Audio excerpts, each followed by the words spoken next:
la Comisión de la Memoria que siempre, no creo que no lo dije antes, pero agradecer que siempre hacen por la memoria y que el otro día el Cachito Franco me preguntaba, hay mucha gente que no sabía que Héctor Oesterheld hizo el Eternauta. Y yo decía, ese es el trabajo de la Comisión de la Memoria, es volver a traer, con la excusa del éxito del Eternauta, la posibilidad de seguir hablando sobre eso, sobre quién la creó, qué pasó con esa familia, qué nos pasó como país, y todos los temas que se desatan y que surgen con cualquier cosa, porque hay tanta información, tanta sobresaturación de información todo el tiempo, que es necesario enfocar y hablar sobre cosas que son importantes, me parece, o que nos convocan. Bueno, eso por un lado. Y pensaba en la charla de mañana con los estudiantes del secundario y decía, en un mundo tan distinto al que Héctor creó el Eternauta en el año 57, ¿cómo interesarlos en la historieta? Y me preguntaba qué les podía interesar del Eternauta escrito 70 años antes, ¿no? Cómo convocarlos a leer eso, que quizás ya por la historieta, por la serie, lo hicieron. Pero con eso, ahí pensaba el poder de un libro, o sea, de una historieta que uno a veces le quita entidad a un libro, y todo lo que generó ese libro, que surgió en 1957, cuando Héctor creó en la edad de oro de la historieta argentina, en la edad de oro de la historieta creada por él también como una edad de oro, en su casa, creando su primera editorial cooperativa, independiente, creó esta historieta como una de las otras que creaba en su cabeza genial, que no podía parar de crear todo el tiempo. Nos contaban a nosotros cuando investigamos por el libro que él hablaba por teléfono después, y cuando tenía que sobrevivir escribiendo historietas, cuando estuvo la crisis de la historieta, y llamaba por teléfono y creaba y hablaba todo el tiempo creando ahí mismo una historia, ¿no? Bueno, él en el 57 crea esta historieta, el Eternauta, como una más, y que creó, que salía semanalmente en su editorial, que se llamaba Editorial Frontera, como fascículos de pocas páginas. Esas pocas páginas tenían que tener, y tuvieron, tanta intensidad narrativa y tanta concentración de temas y de la intensidad narrativa para sostener y seguir teniendo como gancho a los próximos lectores para la semana siguiente, que la unión de todos esos fascículos en un libro no genera más que esto, todo el tiempo la tensión, y se convierte en una historia, por muchas otras cosas más, en un clásico porque aborda temas universales, porque aborda temas humanos, porque aborda temas metafísicos, porque está perfectamente contada, porque por primera vez una historieta en Argentina se situaba. Antes había habido, como en algunos casos, situar algunas historias en la Argentina, pero esta se desarrolló por primera vez en una ciudad y se veían en las locaciones, en las viñetas, las locaciones de la ciudad. Después les vamos a mostrar ahí algunas viñetas.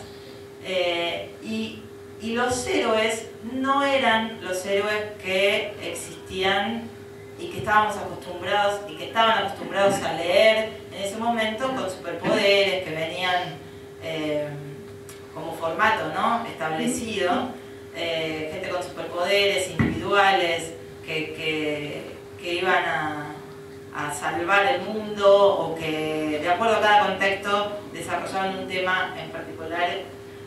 Y Héctor se plantea la necesidad de convertir en héroes a personas normales, comunes, como cualquiera de nosotros. Ante una situación extraordinaria tenés que actuar de un modo que es extraordinario también, para poder salvarte, para poder resistir en este caso una invasión extraterrestre. Y bueno, y se empiezan a jugar temas humanos, valores humanos, miseria, los miedos, hasta que termina venciendo en algún punto, como generándose una idea de héroe colectivo, porque se van generando los lazos de la gente que tienen cerca, de los vecinos, para ir sorteando los inconvenientes y poder resistir a esa invasión, ir descubriendo qué sucede, dar la pelea. Y de ahí viene la idea del héroe colectivo y del nadie se salva solo. Pero el Héctor, en ese momento que la creó, incluso esto que les decía, que fue creando como una historieta más por semana, él mismo la fue resignificando con el tiempo por lo que fue sucediendo con el público, cómo el público se apropió de esa historia, que les parecía genial, que fue un boom y que toda la gente, generalmente jóvenes, en los 50, cuando no existía más que la radio como un medio de comunicación masivo y la historieta era un fenómeno de cultura de masas, iban a tocarle la puerta a la casa de Héctor, que quedaba en Bécar, en un chalecito ahí, que vivía con su familia, con su mujer y sus 4 hijas, para preguntarle, señor, cómo continúa esta historia la semana siguiente. Y había gol. De esa. Y eso es lo que nos pasaba a nosotros, es que cuando terminaba la tira había que esperar una semana. Una semana más, totalmente. Claro, era conmovedor eso, uno quería saber cómo se... Exactamente, bueno, iban y te tocaban la puerta, los que estaban cerca, y eso era una genialidad. Bueno, ahora muchas series van proponiendo la idea del capítulo semanal, otras no, es como una maratón de que ponen todo junto, digamos, en las plataformas audiovisuales, pero tienen casi la misma lógica de consumo, ¿viste? En algunas series planteándote capítulos semanales, como la historieta. Bueno, tan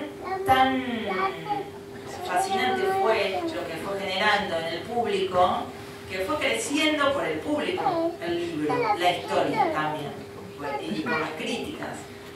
De hecho, Héctor, y se fue resignificando en diferentes momentos de la historia, porque eso es el poder que tiene un clásico. Hay un dramaturgo argentino que se llama Mauricio Cartún, que es un capo, que él dice que los clásicos tienen... es inteligencia atrapada en una obra. Y esto de es un poco eso, que permite, con la relectura, tienen un mensaje o dos poderosos y que permiten la resignificación y la relectura de eso en diferentes contextos, y en cada uno de esos contextos te permite reinterpretarlo de modos diferentes.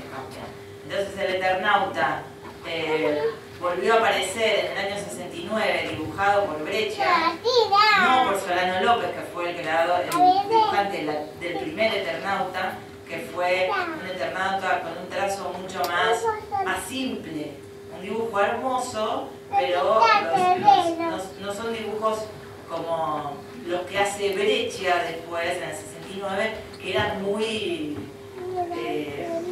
como obra de arte, casi por fuera de lo que era una historieta de lectura de consumo masivo. De hecho, salió en una revista Gente con una mirada ya ideológica distinta de Héctor. 10 años después ya había pasado el Mayo francés, la Revolución cubana, ya habían pasado un montón de situaciones políticas en el mundo que fueron haciendo que Héctor cambiara su mirada política e ideológica, y el Eternauta que sale en el 69 tenía una mirada política ideológica distinta, más jugada, más comprometida con la liberación de los países del tercer mundo, pero dibujada por Breccia. Y fue tan fuerte del impacto en los lectores, porque estaban en una revista totalmente distinta a la que debería haber salido una historieta de ese estilo y con ese contenido, con ese dibujo. Pero lo que pasó es que lo convocan para que haga esa historieta porque en ese momento la historieta, que había dejado de ser un fenómeno de masas, empezaba a intelectualizarse por una corriente francesa y a intelectualizarse y a verse como parte de la cultura más pop. Entonces, en la idea de incorporar una historieta casi como un gesto pop dentro de la revista Gente, los convocan para eso, pero fue un fracaso porque recibieron cartas de lectores totalmente enojadísimos por el dibujo y porque no les interesaba ver esa historieta, y el director editorial de la revista la interrumpió. Pero Héctor en ese contexto ya incorporaba otros temas. Mi amigo, ¿dónde está José Galeano? Por aquí, me lo mandó hace poquito, es un fanático de esa historieta porque es un fanático de Breccia, porque es una obra totalmente distinta como trazo y también generan emociones distintas las lecturas con un dibujo de ese tipo, diferente al dibujo de Solana López, que es una lectura un poco más fluida, más liviana. Y después Héctor vuelve a sacar esa historieta en el año 76 y plantea al Eternauta en otro contexto, ya él militando con dos de sus hijas desaparecidas en ese momento, él fuera de su casa, ya en la clandestinidad, y ese Eternauta que se conoce como el Eternauta 2, Héctor Oesterheld ya es otro, es un Eternauta activo políticamente, gente en acción, militando dentro de la obra. Incluso Héctor, que en el primer Eternauta era un dibujante al que se le presenta, se le corporiza el Juan Salvo, el viajero del tiempo, contándoles qué había pasado en una historia, y en esta historia, con su historia, el narrador, el dibujante, que era Germán, desaparece, escucha la historia en el primer Eternauta y empieza a narrarla. En el Eternauta 2, en la del 76, Héctor ya era militante y Germán, el historietista, el narrador, actúa también, es protagonista, junto con Juan Salvo, de las aventuras dentro de la historieta. O sea, lo que le va pasando en la vida y el contexto se lleva también a la obra de Héctor todo el tiempo. Por eso que la serie que hoy vemos en Netflix haya generado este fenómeno cultural y político de estas características, cuando es muy difícil instalar hits en este momento, es muy difícil instalar cosas exitosas por bastante tiempo, todo es muy veloz y todo el tiempo las cosas duran una semana y desaparecen, y esto estuvo meses, un mes, que es un montón, semanas y tal vez un poco más, como top 10 en las plataformas, no solo de acá, sino del mundo. Una historieta, una serie argentina. Y entonces te preguntás por qué fue tan exitosa en un país. ¿Lo entendés? Porque tal vez hay un contexto, hay una historia, se empieza a conocer la historia de Héctor, uno también, no sé, se pone contento que una historieta argentina funcione, que esté bien hecha, que esté bien realizada, pero también te preguntas por qué es exitosa en el exterior. Y bueno, me parece que además de la buena realización, de la excelente realización, después me dirán a cada uno si les gustó o no les gustó y eso, pero de la realización excelente, hay un espíritu de la obra de Héctor que se logró llevar a la pantalla y que tiene que ver con ese espíritu de un clásico, que te permite reinterpretar en su adaptación con las mismas temáticas del Nadie se salva solo y del héroe colectivo, temas actuales, ayornar a un sobreviviente como es el Eternauta de las historietas escritas, a un excombatiente como un excombatiente de Malvinas, que es un sobreviviente de una historia que es traumática como país para todos nosotros. Entonces traerlo a la discusión a través de esta serie, y también porque tiene una realización en que los nietos, uno de los nietos de Héctor, que se llama Martino Estergel, uno de los sobrevivientes de la tragedia familiar, fue productor ejecutivo de la obra, de la serie. Y él, junto con su mujer, con su equipo, pusieron como condición que la historieta se llevara a la pantalla si se realizaba en Buenos Aires, con actores argentinos y en castellano. Y entonces, ahí tenés ese espíritu de esa obra que hizo Héctor, que realizó con dibujos en la ciudad de Buenos Aires, con las locaciones de la ciudad de Buenos Aires por primera vez, cuando hablaba en castellano, con esa textura local, con las temáticas que se aborda, que aborda el Eternauta, con los temas que son muy argentinos también, porque en el héroe colectivo que plantea Héctor, también es muy importante los lazos de amistad y de solidaridad. Y de una amistad planteada desde un lugar muy argentino, donde acá se vive la amistad también de ese modo, ¿no? Y con códigos y con lecturas y con lenguaje muy argentino. Y esa textura se lleva a la pantalla,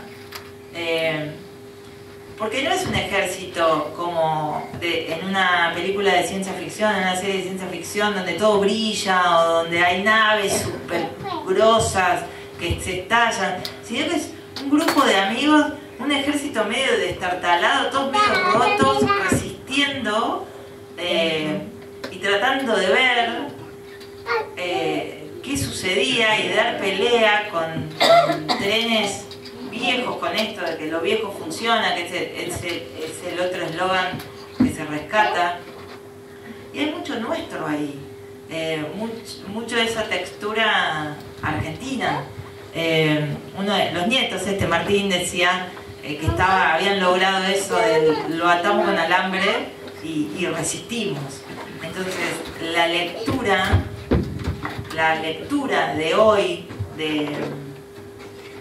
la relectura de ese clásico, es la resistencia, como hoy, digamos, y que ese fenómeno, y que sea un fenómeno cultural en este momento, donde la cultura está totalmente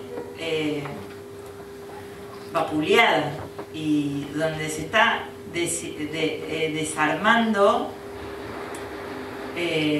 toda posibilidad de... O sea, la industria cultural audiovisual no existe más en Argentina en este momento, que no existe más. No existe posibilidad, se destruyeron todas las productoras pequeñas, hay solo 4 grandes productoras, toda la gente está filmando en Uruguay porque hay incentivos fiscales y de desarrollo en Uruguay. O sea, se están destruyendo la industria del libro, un montón de rubros que forman parte de nuestra industria cultural, que el Eternauta en este momento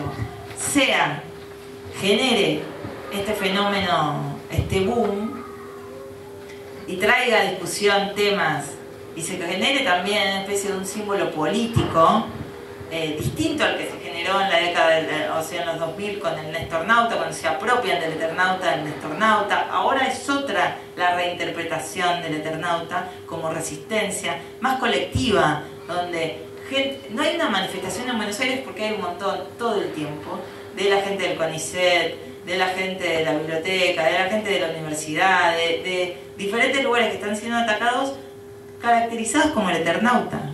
Entonces, eso es un fenómeno cultural, político, que se genere, que tiene la posibilidad de generarse con un clásico, que ese clásico se construyó con el tiempo, no nació,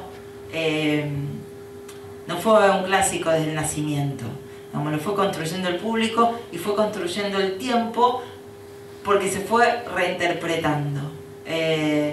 Y bueno, el público lo fue tomando como un clásico también. Eso es una de las ejes que a mí me parecía como importante hablar hoy, de la importancia de la cultura y de los fenómenos culturales siempre, pero en este momento tal vez más, de generar desde ahí discusiones que no se generan, sino de hablar de Malvinas, de que Malvinas es necesario seguir discutiendo por Malvinas, hablar de la necesidad de la solidaridad, hablar de la necesidad de la construcción social, no de la destrucción de las redes, discusiones que se tienen que dar en un marco cultural. Si no se dan en el marco político, si no se acompañan desde el marco político, de que desde el político solo se destruye. Personalmente, ¿no? Siento eso. Eso por un lado.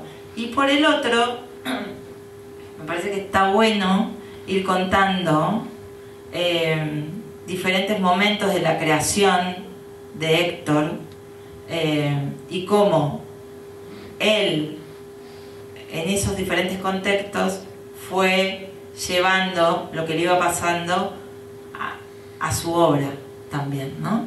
Él, cuando hace El Eternauta 1, vivía en un momento de idilio con su familia, habían nacido sus 4 hijas, acababa de sacar su editorial, que también fueron 2 o 3 años de boom editorial, y que hizo un cambio en el mundillo editorial con lo que él creaba, con las historietas que hizo ahí.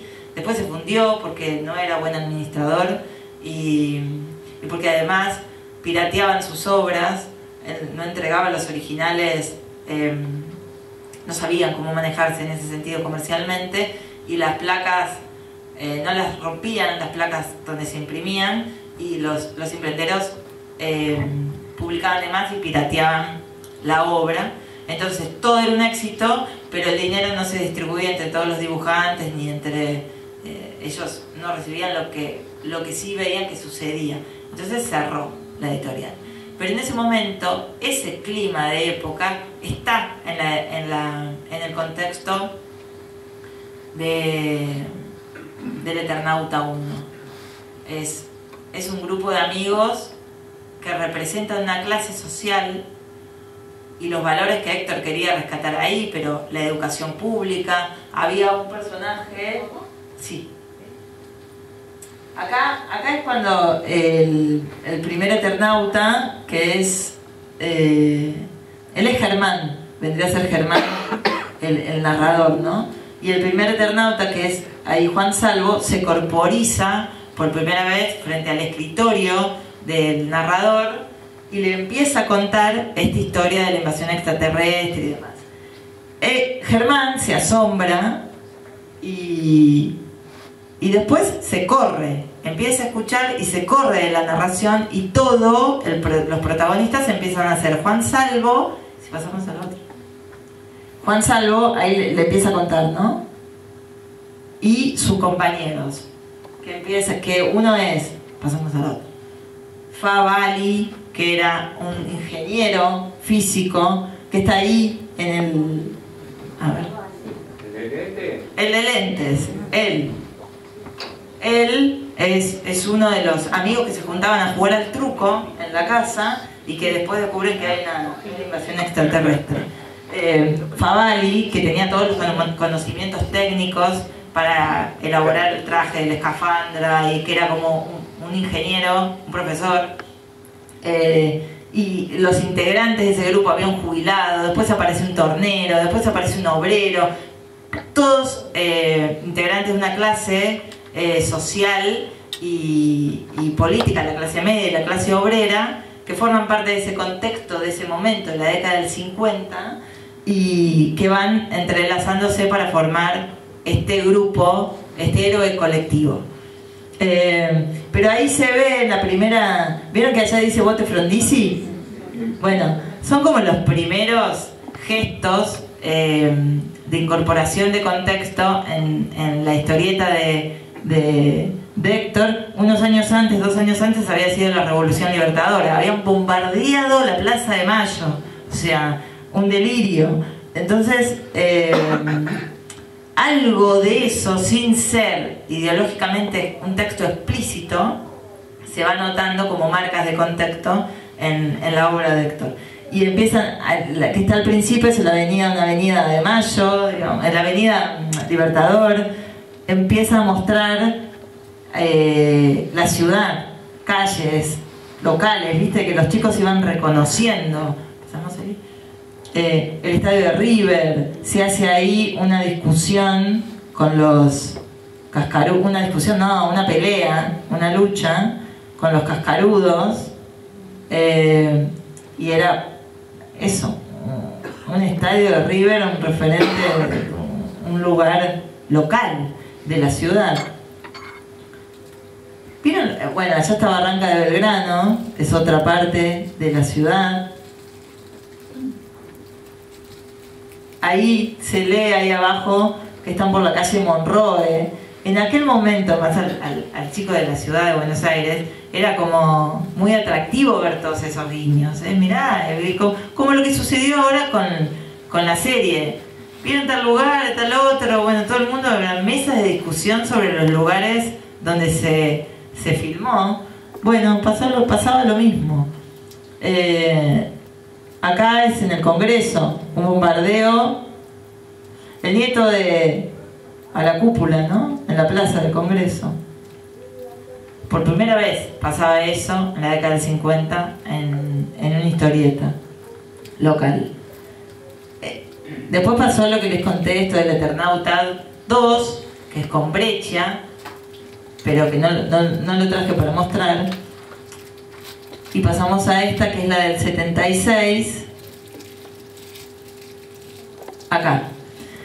En el 76, Héctor, como les conté, ya estaba militando, porque él empezó a militar en el 75, 73, con sus amigos, con su gente de prensa, de montoneros, de gente de prensa donde él trabajaba, ¿no?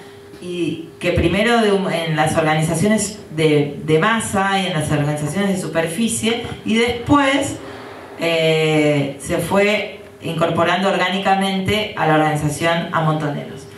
Las hijas, por su parte, cada una estaba en diferentes lugares.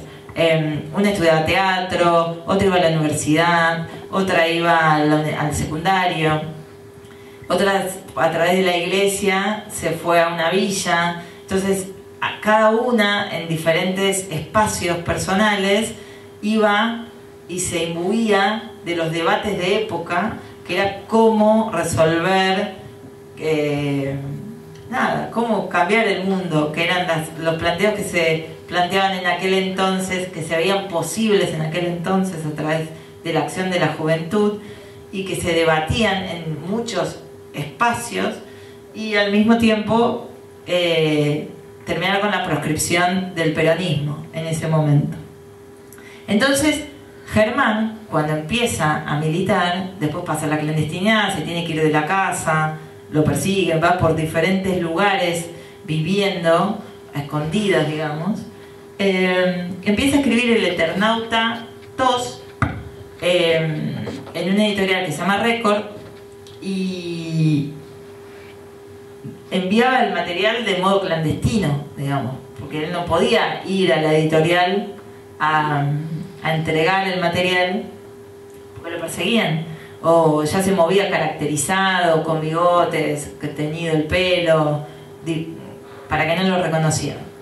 Entonces, en esa historieta, el Eternauta, Germán, el narrador, se acerca a contarles a la familia de Juan Salvo y a los amigos que jugaban al truco lo que sabía que iba a pasar, que se lo había contado Juan Salvo en el Eternauta 1. sucede un movimiento del tiempo, aparecen en otro momento histórico, desaparecen los amigos que en el Eternauta 1 habían desaparecido, habían muerto en acción, y queda Juan Salvo y Germán en acción. La categoría de héroe colectivo empieza a modificarse en ese momento. La militancia y las acciones de aventura son mucho más militantes. Todos los planteos que se ponen en discusión en esta historieta son los planteos que se hacía Héctor durante la militancia. ¿Es necesario la lucha armada? ¿No es necesario? ¿Es posible construir un mundo mejor si tenés que sacrificar gente que es parte de tu grupo, de tu vida? Bueno, muchos planteos que en ese momento se hacían la militancia se lo plantea en esta obra. Y Germán actúa, es uno de los protagonistas de esa historia. Y sí, lo que cambia es la idea del héroe colectivo, porque Juan Salvo empieza a tomar más protagonismo y empieza a ser más como lo que eran los superhéroes, que tenían poderes, porque una mutación genética, una mutación hacía que él pudiera adivinar, que pudiera tener superpoderes. Entonces todos iban más detrás de las decisiones que tomaba él, un poco sobre las decisiones que también se tomaban de ese modo en la militancia orgánica en Montoneros, que las iban tomando por células jefes, y esa discusión que en un principio fue más de masa, más colectiva, empezó a desaparecer cuando se empezó a militarizar mucho más la militancia política. Entonces todo lo que le iba sucediendo a él en su vida también se iba trasladando a su obra, con los mismos planteos, digamos. Bueno, más o menos, pero quiero decir con planteos de época. Bueno, eso es, en ese momento Héctor publicaba ese texto firmado por él, pero en los órganos de prensa de la organización Montoneros donde militaba, publicaba sin su firma, por cuidado, ¿no? Por cuidado de vida, aunque terminaban sabiendo que era él el que hacía esa obra, pero por cuidados que se tomaban no se firmaban con sus nombres, sino con seudónimos. Bueno, eso es un poco el recorrido de la historia de... ¿Sí pasamos? Ahí, Eli. Acá es lo que es para ejemplificarles que ya Germán está en acción. Esto que les venía diciendo, que no es solamente un narrador, sino que narra y actúa. Y acá Juan Salvo, en ese lugar que dice que estará adivinando, que estás adivinando, ya con los superpoderes y todos siguiéndolos a él, ¿no? En el país de las cuevas, que era como un país donde quedaban viviendo, como en la clandestinidad sucedían los militantes, donde habían quedado sobreviviendo personas que habían sobrevivido de la invasión extraterrestre y de la acción de los sellos, de los malos, digamos. Y bueno, en las cuevas eran los militantes en la clandestinidad también, que él tenía que ir a salvarlos en ese lugar, con esas acciones. ¿Hay más, Eli? No, la foto. Bueno, ahí, eso es un poco porque le quería mostrar a los chicos mañana quién era Héctor y quién había escrito la historia que les voy a contar mañana. Y esas eran sus 4 hijas chiquitas. Ahí vivían todos en Bécar, en la casa que alquilaba Héctor con Elsa, donde surgió, donde creció, donde creó la editorial Frontera en la década del 50. De ahí se fue Héctor en el 75, cuando pasó la clandestinidad Un año antes había pasado en la clandestinidad la organización Montoneros, y él estuvo un tiempo más hasta que le dijeron que estaba marcada la casa, que los iban a chupar. Entonces se tuvo que ir con su hija más chica. Todas ellas desaparecieron entre el 76 y el 77.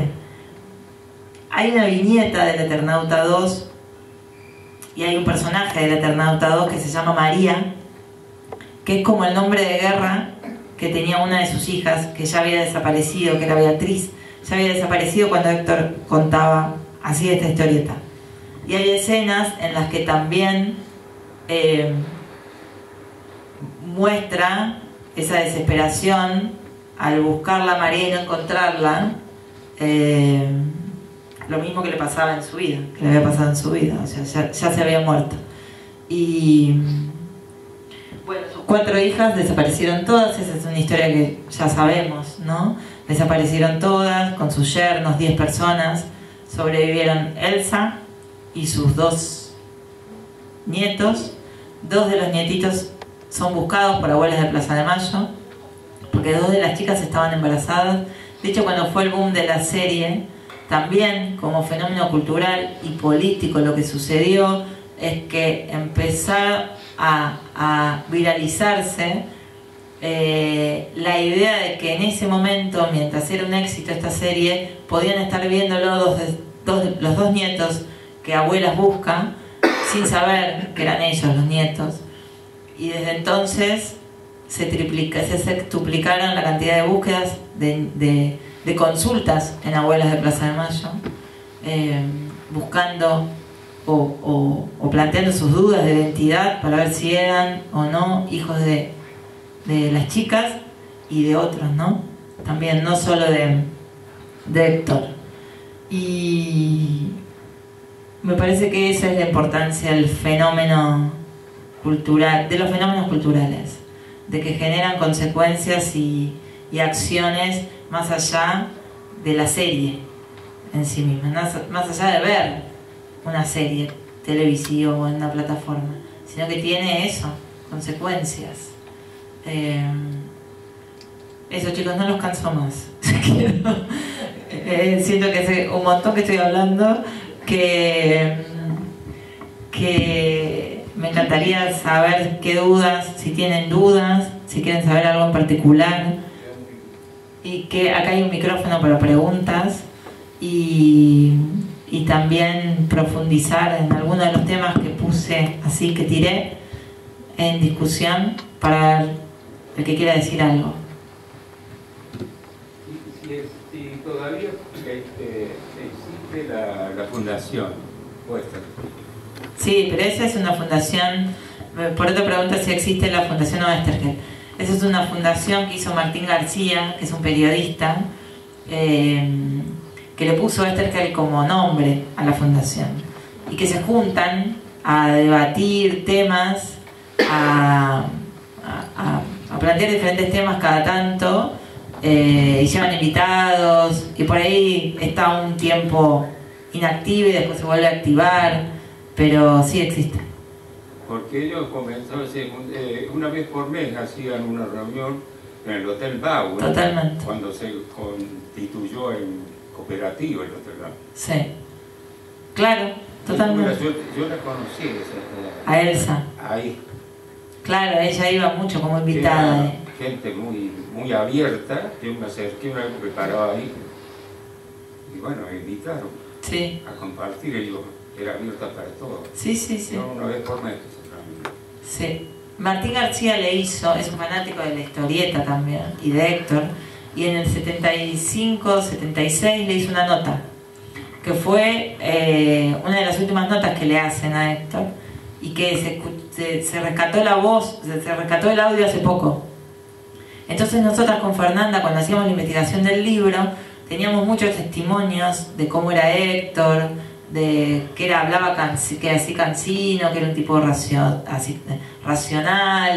muy pensante, muy bueno, con buena actitud y qué sé yo, solidario y todo eso. Y no habíamos escuchado nunca su voz.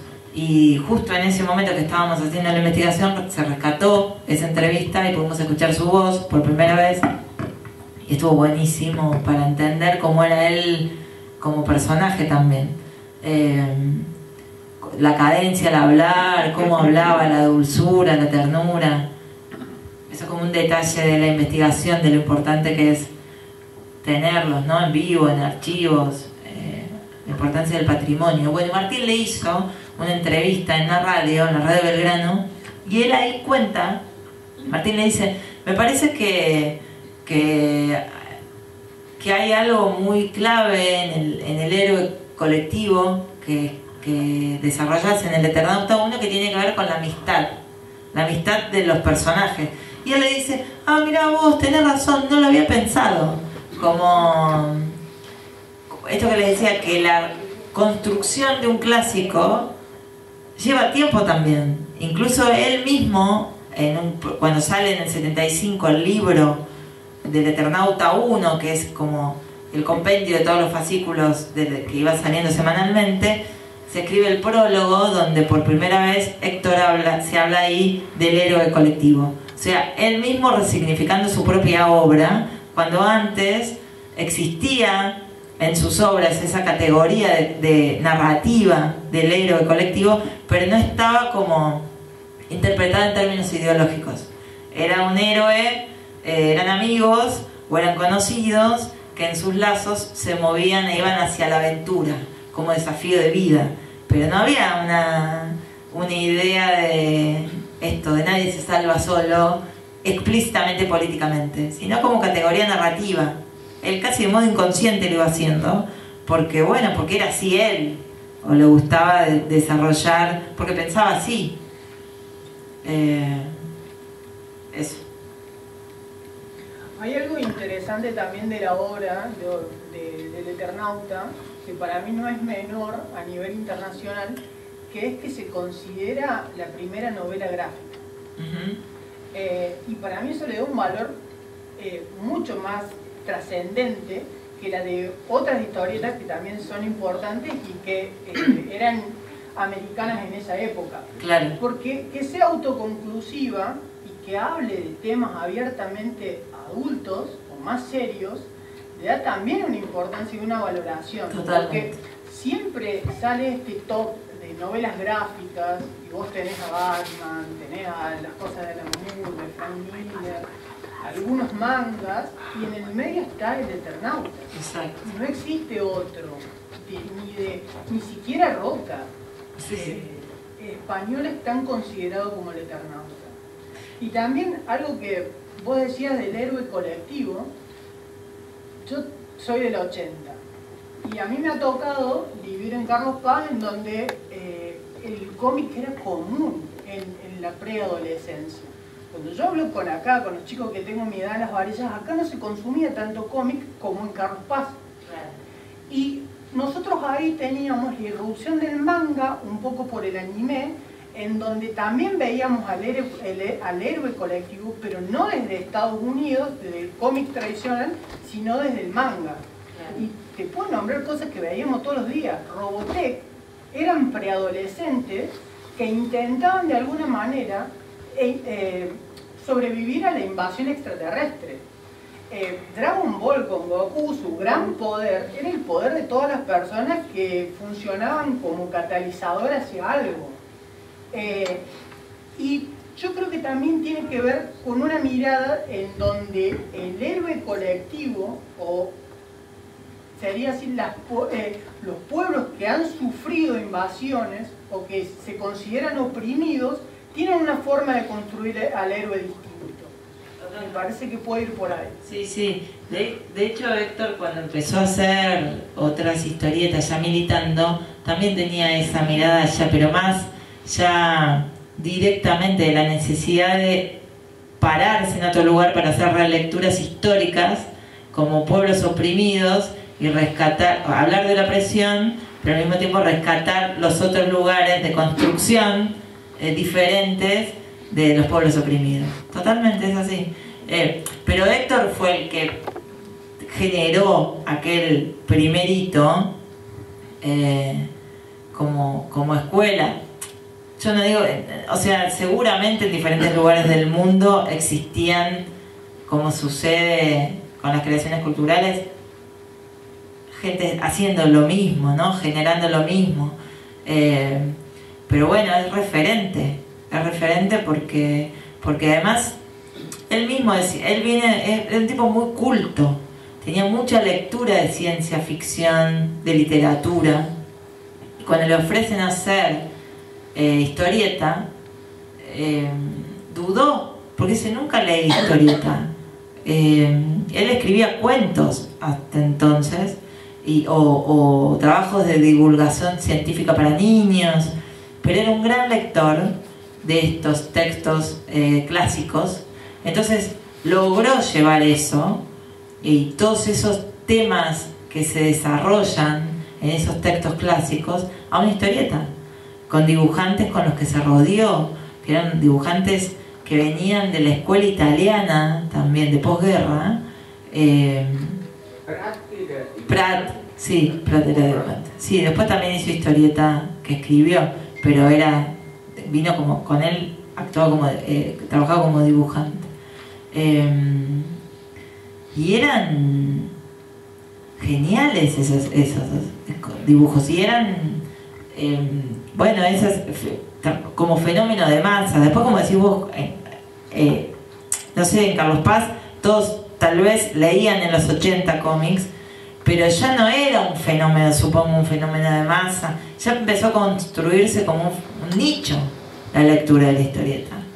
Y ahora no sé, ahora es re nicho, pero bueno, el fenómeno de masa hoy es otra cosa. Y de hecho, se vuelve a leer la historieta por el fenómeno de la serie hoy. Si no, no. O por momentos, ¿viste? Por momentos que sale a relucir el tema del Eternauta. Bueno, hay momentos históricos y se vuelve a leer y se compra para los colegios secundarios, con políticas de Estado en ese sentido, que no es el actual.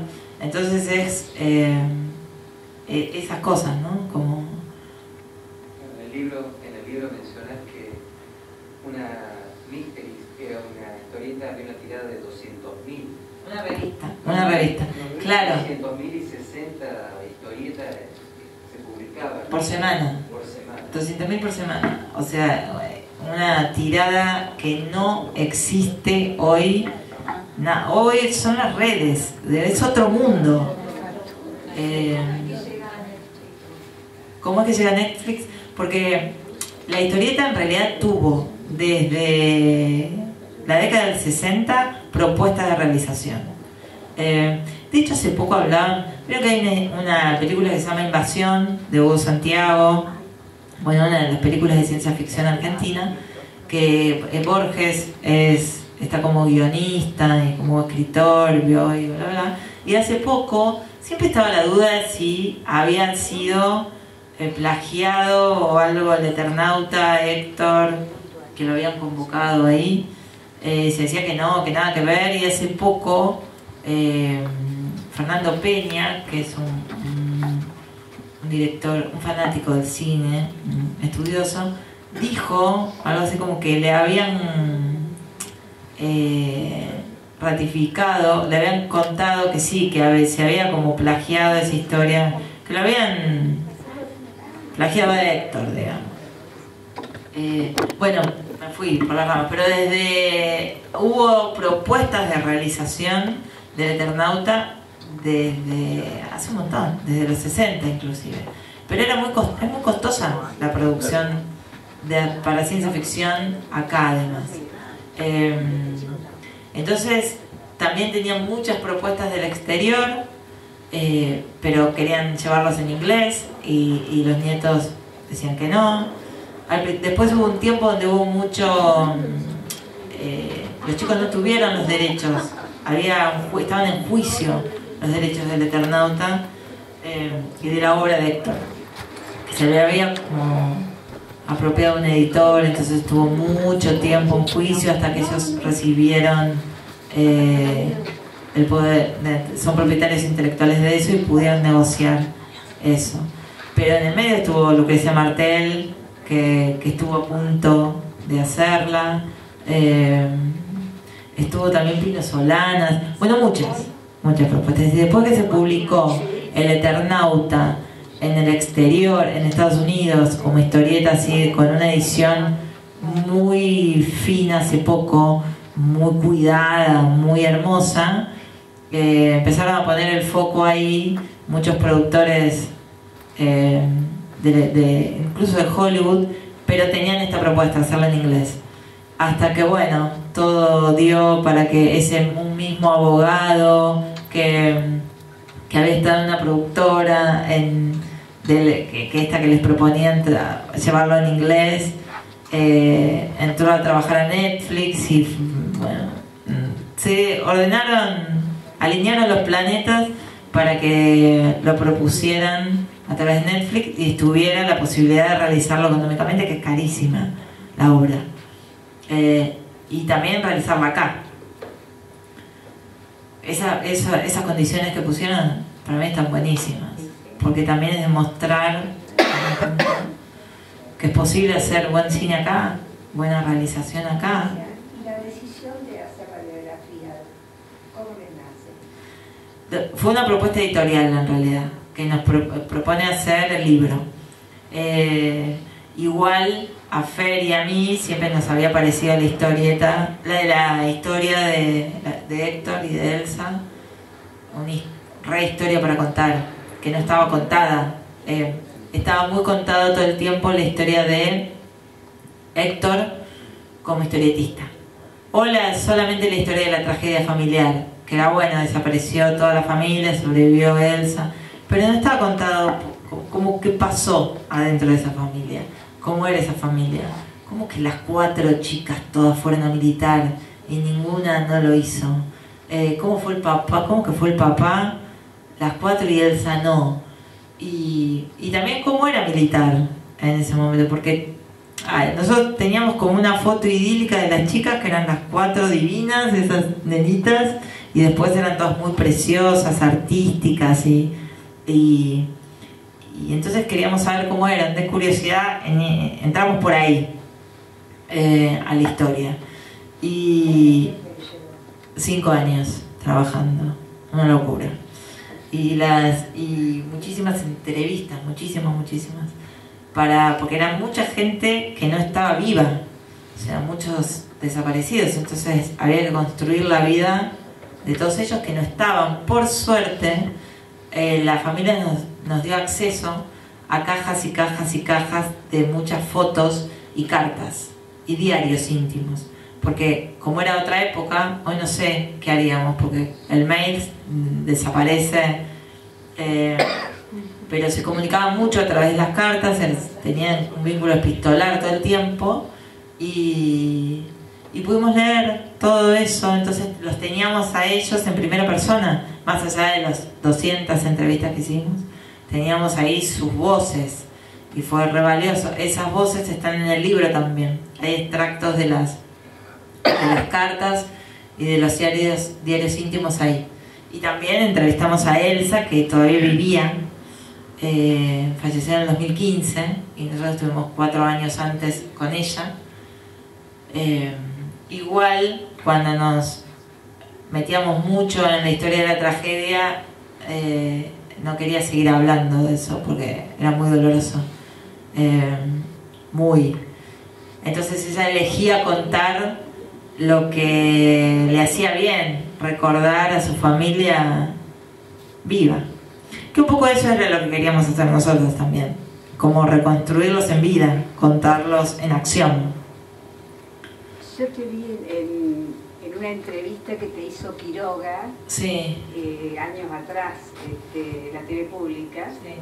Y creo que hacia el final de la entrevista te preguntó qué era lo que, a las dos les preguntó, ¿no es cierto?, qué era lo que más les había conmovido de toda esta investigación, ¿no?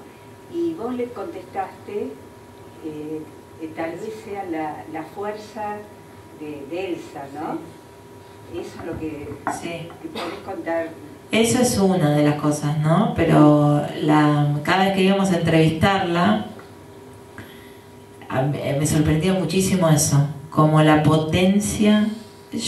Siempre nos íbamos a decir, ¿cómo hizo esta mujer para sobrevivir a tanto dolor, a quedarse sola, a perder 4 hijas y su marido y sus 2 nietos?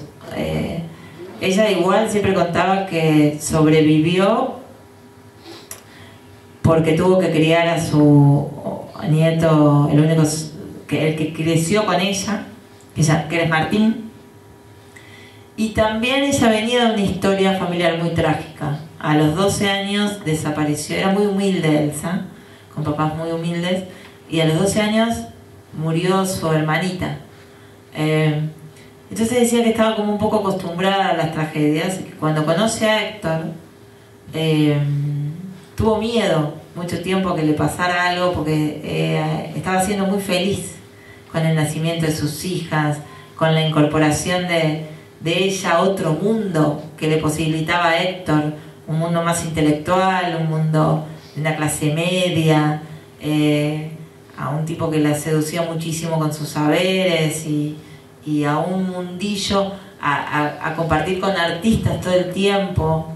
Y ella decía que tenía miedo que le pasara algo todo el tiempo. Y nada, cuando empezaron las hijas a militar, tenía terror. Entonces ella era la que les pedía a ellas que no lo hicieran, que le parecía una locura, que ella de donde venía sabía que no iba a llegar a buen puerto nada, que las iban a matar. Era su miedo también, ¿no? Y bueno, fue en 2 años, esperando todo el tiempo la noticia, uno a uno, de quienes iban cayendo. Pusieron una bomba en la casa.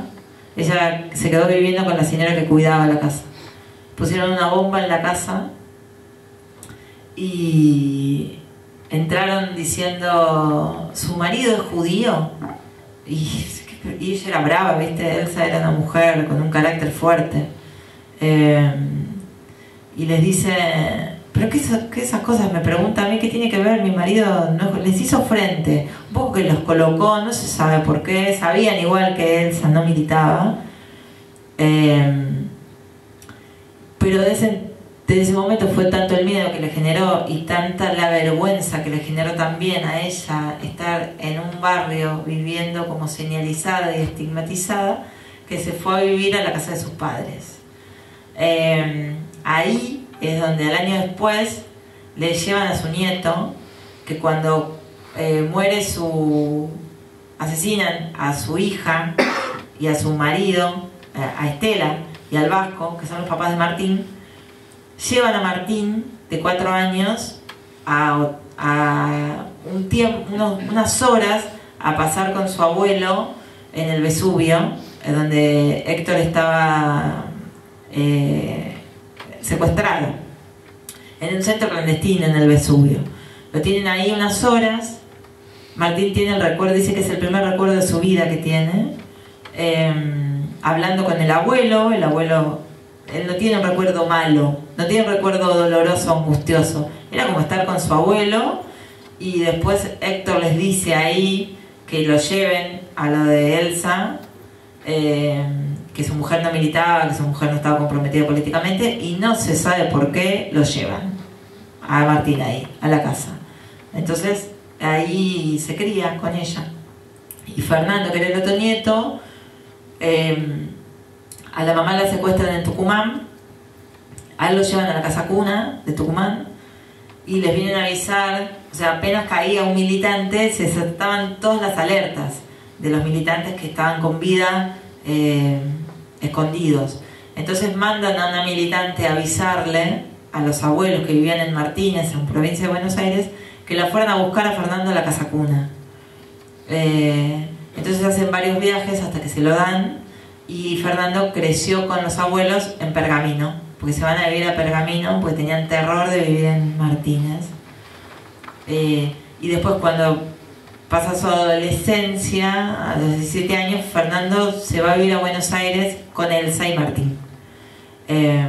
Y Elsa se fue a vivir, ingresó a Abuelas de Plaza de Mayo, Y ahí empezó a cambiar también su mirada sobre la militancia, sobre lo que habían hecho sus hijas, a entender un poco más. Ella era muy crítica de eso y empezó como a entender un poco más eso.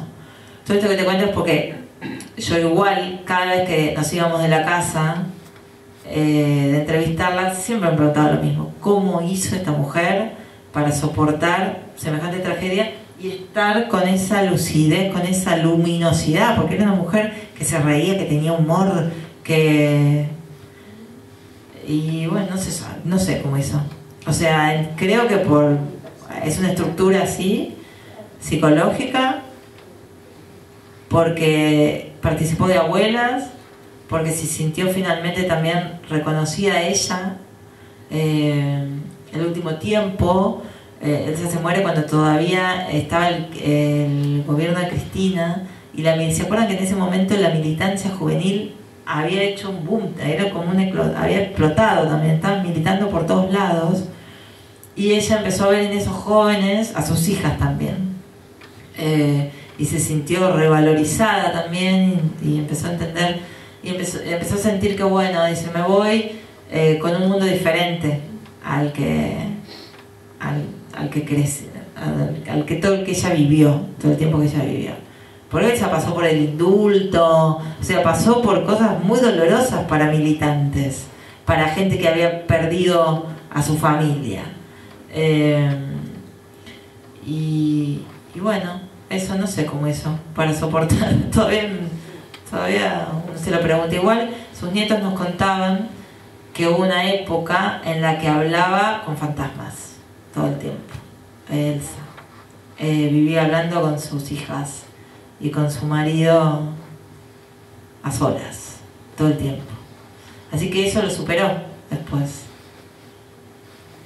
Una genia, Elsa. Alicia, hola, ¿cómo Hola. estás? Bueno, la verdad que mi generación, que estas cosas cuando éramos adolescentes y demás, no las sabíamos ni las veíamos en el colegio, ni las mostraban, sino que la conocí no hace tanto tiempo a la historia y a la obra. Pero en realidad voy a esto, qué buenísimo que mañana puedas estar con los chicos del secundario. Yo tengo un hijo de 13 años y tengo uno de 27. Pero mi hijo de 13, que está hoy con todas las tecnologías y el Netflix, Paramount, todo eso, él vio el Eternauta antes que yo. Me dice, mami, yo ya la vi, mírala. Y después si querés podemos charlar. Después la vi yo y pudimos tener una conversación. Le dije, a ver, contame, ¿qué te pareció? Porque la verdad que para un niño de 13 años, para cumplir 14, sí conoce varias cosas de nuestra historia, digamos, porque lo hablamos en casa y yo le voy contando y ha sido parte de muchas cosas con la Comisión de la Memoria y demás, pero yo quería que él la viera solo para que después pudiéramos charlar. Y sí me llamó la atención, por eso qué bueno también que hoy puedan estar esta obra en una plataforma y llegar a los adolescentes, porque me dice, mami, me impactó cómo una obra de ciencia ficción puede también reflejar y traer la historia. A él le quedó lo de Malvinas. Eso fue para él y lo pudimos charlar, porque cómo entendió, porque digo, a lo mejor a nosotros los grandes que conocemos y sabemos de la obra y ahora la vemos en una plataforma, podemos llegar a entenderla desde otra forma. Pero él, que es un preadolescente, la vio solo en la plataforma. Nunca hablamos de la obra en el libro y en sí, la vio ahí. Y sí, lo de Malvinas lo pudo traer y lo pudimos charlar. ¡Qué bueno! Y además de eso, también algo que él asoció fue que me dice, mami, fíjate que la obra es de ciencia ficción, que habla que va de la invasión y de cómo un grupo de personas trata de sobrevivir a esa invasión, pero a él le llamó la atención algo, que también un grupo de personas que eran humanos también iban contra los humanos. Viste que hay una parte que eso también a él le quedó. Y bueno, y pudimos charlar y traer también esa obra a la actualidad y hablar de cosas que suceden hoy en nuestro entorno, en nuestro alrededor. Así que la verdad que mañana puedas estar con los chicos del secundario, creo que es buenísimo, y creo que las plataformas, que a veces podemos encontrar cosas que no nos gusten y demás, pero en este caso creo que tuvo un impacto y creo que sobre los jóvenes mucho, y me gusta que mañana estés con los chicos, porque creo que te van a plantear mucho más cosas de lo que mi hijo me ha planteado, que fueron estas dos situaciones que a él le quedaron como muy de llamado de atención. Sí, a mí me encanta mañana, la idea de la charla de mañana, sí. Porque también es eso, es una incógnita también, ¿no? Cómo lo viven. Exacto, exactamente, y más en los tiempos que vivimos hoy, sí. Que todo está tan raro, digamos, tan difícil por ahí a llegar con ellos. Sí, ¿qué les gusta también? ¿Viste? Saber qué les gusta, qué les atrae de esa historia. Sí. Está buenísimo. Sí. Sí, total. Sí. Y que a través de eso puedan conocer la historieta y la historia de Héctor y la historia de nuestro país. Exactamente. Totalmente. Exactamente. Es que eso es finalmente. Sí, totalmente. Que no quedarse solo en la serie. La posibilidad que te da de no quedarte solo en la serie. Exacto, que te vengan a plantear esto y que vos puedas tener esta charla e ir más allá de la serie. Sí, total. Así que me gusta mucho la idea. Qué bueno, a mí también. No sé si alguien quiere preguntar algo más. El que no leyó el libro, me cuenta. Sí, hay ahí ejemplares, el que lo quiera, con alto descuento. Yo me hago mi propia publicidad. Esto ya es cualquier cosa. Yo ya lo compré la otra vez y lo recomiendo. Claro. Vamos, vale, todavía. Alicia, hola. Hola. ¿Cómo viviste vos esto, el estreno de la serie? ¿Esperabas repercusiones? ¿Qué te iba pasando mientras ibas viendo todo lo que salía? Porque en mi casa nos reímos, viste que uno en las series, en las redes, empezaba a ver distintas cosas que aparecían. Entonces yo le decía, ¿cuándo aparece la Alicia? Me decía Darío. Porque bueno, empezaban a citar el libro y estábamos viendo. ¿Cómo viviste vos todos esos días así? Fue como abrumados, estábamos con Fer, abrumadas. En realidad estábamos súper contentas. Yo apenas empecé a ver la obra, la serie, estaba muy cansada ese día. Y no me gustaba, me empezó a no gustar, me dije, ay, no te lo puedo creer. Que yo la veía con una amiga y decía, los van a matar, porque sentía que la actuación no estaba fea, no sé, todo mal. Dije, no, me voy a dormir, y la empecé a ver el otro día y me encantó. O sea, me entré en código. Y entonces me empezó, primero mucha conmoción, porque me gustó la serie, me encantó, me emocionó, me pareció que está perfecta la adaptación, la realización me pareció perfecta, y me encantó.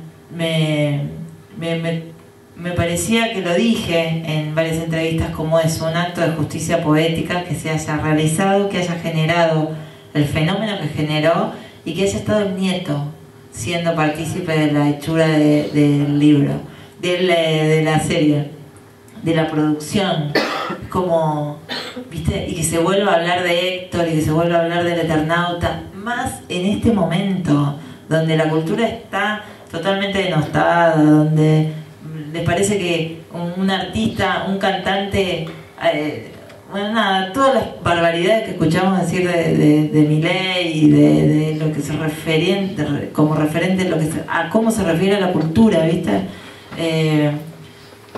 Todo eso que has sido en este momento me parece súper oportuno.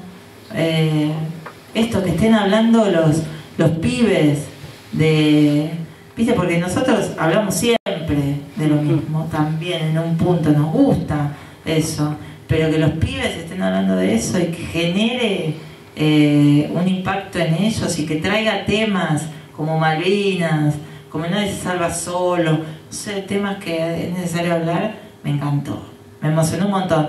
Después me cansó también, porque era como en un momento todo el mundo quería hablar de eso y las entrevistas son todas iguales, viste, como, bueno, en un momento es como abrumador. Decía, por Dios, la gente famosa, ¿cómo hace para vivir?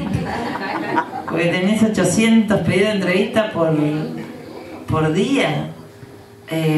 Hasta que dijimos, bueno, basta. ¿viste? Porque también te pregunta gente que ni leyó El Eternauta, no leyó nada, o sea, tal vez lógico. Como sos periodista, sabés que al preguntar, vos también querés dar la respuesta, porque sabés que estás del otro lado todo el tiempo también, preguntando. Entonces, no querés decir que no, y al último ya, anda a leer, y después... Nos pasó de todo eso, quise decir, pero re feliz con lo que pasó con la serie. Alicia, y otra de las cosas, no sé si lo comparten también, que se generó toda una cuestión con los actores, en el sentido de que, bueno, cada personaje, porque después cuando se dio el boom, empezaron a estar atrás de la historia, salvo el caso de Darín como emblemático en ese sentido, pero todos los actores que estaban secundarios, como se ve atrás, que también tienen toda una trastienda interesante, ¿no? Yo que tenía mi algoritmo, digamos, estaba así con El Eternauta, por momentos el técnico de iluminación, entrevista técnico, el actor, el actorcito, viste, el extra, todos, como se habló de todo el tiempo, mucho tiempo en discusión, en tema. Eso es lo sorprendente también. Todo ayudó de alguna forma a esto, ¿no? La historia que acá hablamos con Raúl, que yo creo que más allá del contexto que se hubiera dado, porque la historia buena en sí, se hubiera grabado con otro idioma, con otros actores, y está. Lo que pasa es que uno lo argentino, sí. esa parte de la traducción del partido de truco, veíamos en las traducciones que no se podían hacer. Sí. Fue un desafío también. Sí, total. Podría ser un punto. Pero bueno. Pero dicen que extrañaron el director, que él, un fanático de la obra del Eternauta, hacía muchísimo hacerla y quería, ante todas las presiones también, por formato Netflix, por todas las discusiones que se da a la hora de la creación, seguir sosteniendo lo que a él le generó la lectura de ese Eternauta, digamos, de ese primer Eternauta. Y me parece que con todo lo que uno va negociando, igual desde su lugar, logró eso, como mantener eso. Y también todas las discusiones que se iban dando con los actores, cómo llevar eso después a las discusiones con los actores. Ay, me olvidé lo que les quería decir. Pero había algo que... Sí, cualquier cosa. No sé, ya va a volver. Pero que tenía que ver con... No me olvidé, ya me voy a acordar. Como la Laura. La segunda temporada es porque no cuentan nada. Ah, ya sé, ya me acordé. Porque el grupo... no tenía, ni ellos mismos tenían duda de que tuviera éxito. No esperaban este éxito. Es más, no esperaban, sí, eso. Sí. Y los sorprendió mucho a ellos también el éxito. Y eso está buenísimo también. Estaban muy felices. Y bueno, nosotros como famosa de toda esta historia que tenemos ahora, vamos a aplaudir.